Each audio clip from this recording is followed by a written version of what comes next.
La conflictividad social en Perú podría recrudecerse en 2017, así lo aseguran organizaciones sociales que ven con preocupación la convergencia entre las consecuencias del cambio climático y la profundización del modelo neoliberal. El balance del año 2016 sobre conflictos sociales es preocupante. 6 personas fallecieron, 872 resultaron lesionadas y hay miles de campesinos procesados penalmente. Entre tanto, la respuesta del gobierno a las demandas sociales ha sido, según especialistas, un diálogo basado en temas económicos. Lo que evidencia es que básicamente el Estado no tiene más plan que intentar calmar los conflictos desde este aspecto, como si el conflicto solamente se debiera a estos temas. En realidad los conflictos son multidimensionales, tienen aspectos de tipo ambiental, social, cultural. Según el último informe de la Defensoría del Pueblo, hay 218 conflictos sociales sin resolver. De ellos, el 60% tiene que ver con temas ambientales, situación que se vería agravada debido a que Perú ya viene sintiendo los efectos del cambio climático. En la medida que ese recurso hídrico se está convirtiendo en un recurso cada vez más escaso, por la ausencia de lluvias, por el estrés hídrico que se está produciendo en varias regiones, sin duda es un tema de preocupación para las poblaciones que en su gran mayoría además están dedicadas a actividades agrícolas. Entonces, sin duda este tema es un tema de tensión muy fuerte. A esta situación se suma la vigencia de normas que, a decir de organismos de derechos humanos, fortalecen la criminalización de la protesta. Convenios para que la policía dé seguridad privada a empresas mineras, aumento de penas para delitos de protesta e inmunidad para policías que hacen uso de la fuerza. Esto llevaría a una mayor situación de enfrentamiento entre la población y las fuerzas estatales y el Estado, ¿no? Se traduciría lamentablemente en muertes, en heridos, ¿no? En situaciones de faltas de acuerdo, de militarización alrededor de los proyectos mineros, presencia del Estado, mayor uso de la fuerza. Pese a este panorama, el gobierno de Kuczynski anunció para el 2017 el destrabe de proyectos mineros estancados, lo que según analistas significaría reducir estándares laborales, ambientales y tributarios. Un efectivo de la Policía Nacional estará destacado las 24 horas del día en el Centro de Monitoreo de Videovigilancia de la Municipalidad de La Punta para supervisar las cámaras de seguridad.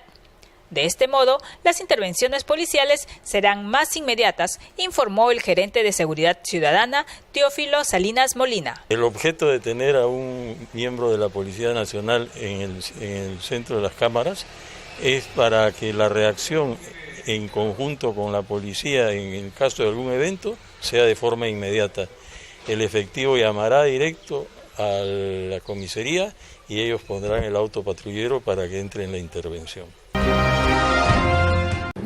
Nuevos nombramientos para su gabinete realizó el presidente electo Donald Trump a días de asumir la presidencia de los Estados Unidos. El republicano además continúa agrediendo al mandatario saliente Barack Obama por promover la resolución de la ONU contra el Estado de Israel. Vamos ahora a Washington con nuestro compañero Jorge Gestoso. Adelante. Muchas gracias. El presidente electo Donald Trump volvió este miércoles a su agenda normal de trabajo con nuevos nombramientos y por segundo día consecutivo atacando en Twitter al presidente Barack Obama. Despavoridas salieron centenares de personas de la planta baja de la Torre Trump el martes en Nueva York, siguiendo las órdenes de las autoridades que la desalojaran ante un paquete sospechoso. Luego la policía confirmó que se trató de una falsa alarma y que en el interior del paquete solo encontraron juguetes infantiles. En el edificio Trump tiene su residencia y sus oficinas, pero en esos momentos se encontraba en la Florida, donde pasa las fiestas con su familia. Desde allí anunció 2 nuevos integrantes de su equipo de gobierno. Nombró a Thomas Bossert como asesor de temas de seguridad nacional, contraterrorismo y ciberseguridad, que ya trabajó con el expresidente George W. Bush en esa materia. Y a Jason Greenblatt como representante especial para negociaciones internacionales. Mientras tanto, la guerra de palabras entre el presidente Obama y el presidente electo Donald Trump continúa subiendo de tono y Trump bajando el nivel de sus mensajes en Twitter. Obama hizo historia en Hawái el miércoles en una ceremonia en Pearl Harbor con el primer ministro de Japón, país que a través de él visitó por primera vez el lugar 75 años después del ataque nipón a una base naval estadounidense que precipitó la entrada de los Estados Unidos en la Segunda Guerra Mundial. Obama, sin mencionar a Trump, pareció enviarle una sutil crítica. Es aquí que recordamos que, aunque el odio está en su punto máximo, que aun cuando la discriminación por razones tribales surge con toda su fuerza, tenemos que resistir el deseo de encerrarnos en nosotros mismos. Trump no tardó en reaccionar vía Twitter afirmando: estoy haciendo lo mejor posible para ignorar todas las declaraciones incendiarias y obstáculos del presidente Obama. Pensé que iba a ser una transición tranquila, pero no. Y Trump sigue inmiscuyéndose en la política exterior de Obama antes de llegar a la Casa Blanca y para dejar en claro su incondicional apoyo a Israel, indignado por la condena del Consejo de Seguridad de la ONU a Israel por los asentamientos y buscando enlodar al gobierno de Obama, lo ha acusado de ser el responsable de esa declaración de las Naciones Unidas. Dijo en Twitter: no podemos permitir que Israel sea tratado con ese total desdén e irrespeto. Solía tener un gran amigo en Estados Unidos, pero ya no más. El principio del fin fue el horrible acuerdo con Irán y ahora esta condena de la ONU. Aguanta Israel, el 20 de enero ya se acerca rápidamente. Esta mañana, el secretario de Estado, John Kerry, en respuesta al malestar generado por la condena a Israel en la ONU, habló en el Departamento de Estado y dijo que el voto en las Naciones Unidas fue para preservar la solución de los dos estados, el palestino y el de Israel. La votación en las Naciones Unidas fue para preservar la solución de los dos estados. Esa ha sido nuestra posición. Kerry agregó que la actual coalición de Netanyahu es la más derechista que haya tenido Israel en su historia, con una agenda manejada por los elementos más extremistas, y agregó que la expansión de los asentamientos judíos en territorio palestino no tiene nada que ver con la seguridad de Israel. Y para el día de asunción del mando de Donald Trump, el 20 de enero, aquí en Washington, ya se han presentado por lo menos 23 pedidos para protestar. Miembros de organizaciones ciudadanas se pronunciaron frente a la Procuraduría General de la Nación para presentar sus exigencias ante esta institución, luego de conocerse las delaciones que involucran a funcionarios panameños en el cobro de sobornos de la empresa Odebrecht entre los años 2010 y 2014. Pedimos alto a la impunidad, que devuelvan lo robado, que se recuperen los dineros del Estado panameño y fuera Odebrecht. Que se cumpla con las disposiciones existentes, con que agarren la Convención Internacional contra la Corrupción, que es ley de la República del 2005, y la cumplan, esto empieza a aclarar un poco el panorama. Además, los manifestantes demandan la creación de una comisión internacional independiente que genere la confianza necesaria para que funcionarios de la actual administración también sean investigados. Y por eso es que usted vio que Varela no se atrevió ni siquiera a estar en la conferencia de prensa ayer, porque no quieren dar la cara. Esa es una cobardía del Ejecutivo, como es una cobardía del Judicial no hacer las cosas y como es una cobardía del Legislativo, porque yo quiero ver cuántos diputados pueden levantar la mano diciendo que ellos no han cogido plata de Odebrecht. Quienes reclaman también expresaron su desconfianza hacia el gobierno nacional, pues aún conociendo las investigaciones de Lava Jato en Brasil y las condenas ahí dadas, permitió la adjudicación de contratos a la compañía brasilera por más de 2.600 millones de dólares. En su gobierno se le ha dado varios proyectos, como la renovación de Colón, la línea del Metro 2 y otros proyectos más. La Contraloría General de la República tiene que realizar las auditorías a todos los contratos y obras adjudicadas a Odebrecht en Panamá, tal y como lo solicitó el procurador de la Administración en marzo del 2016. Estos millones de dólares son del pueblo panameño, que es un pueblo que está pasando por hambre, por situaciones adversas, porque no hay miles de panameños en Panamá que no tienen trabajo. Hay miles de panameños en Panamá que la están pasando difícilmente, que lo han perdido todo, que han quedado en la calle y no tienen trabajo. ¿Cómo es posible que aquí el gobierno no le está ayudando? Pero sí tienen plata para votar haciendo puentes y citas coimeras y ahora quieren invertir 35 millones en el Parque Omar. ¿Qué es eso? Queremos justicia, justicia, justicia. ¿Qué le parece? En otras cosas, crecen los reproches entre la administración Obama y el gobierno israelí tras las palabras de hoy del secretario de Estado John Kerry, que aseguró que el no reconocimiento del Estado palestino por parte de Israel es una amenaza para la paz. En uno de sus últimos discursos como jefe diplomático, Kerry defendió la abstención de su gobierno en la reciente resolución de la ONU que pedía el fin de los asentamientos israelíes en territorios palestinos, y tanto el primer ministro de Israel, Benjamin Netanyahu, como el presidente electo Donald Trump le han contestado con mucha dureza. Donald Trump incluso ha llegado a decir en un tuit: Permanece fuerte Israel. El 20 de enero se acerca rápidamente. Esto en alusión a la fecha en que tomará posesión.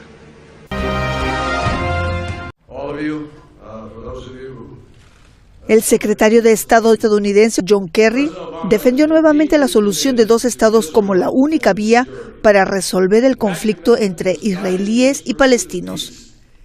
El jefe de la diplomacia estadounidense ofreció su visión sobre el conflicto en momentos de tensión entre Estados Unidos e Israel, tras el voto de condena en la ONU sobre los asentamientos israelíes. Pese a nuestros esfuerzos serios, la solución de dos estados ahora está en peligro. La verdad es que varios factores sobre el terreno como la violencia, el terrorismo, la incitación, la expansión de los asentamientos y la aparentemente interminable ocupación están destruyendo las esperanzas para lograr la paz en ambos lados y así están cementando de manera irreversible la realidad de un estado que la mayoría de la gente no lo quiere. Según Kerry, ya es hora de que las dos partes se esfuercen para llegar a un acuerdo.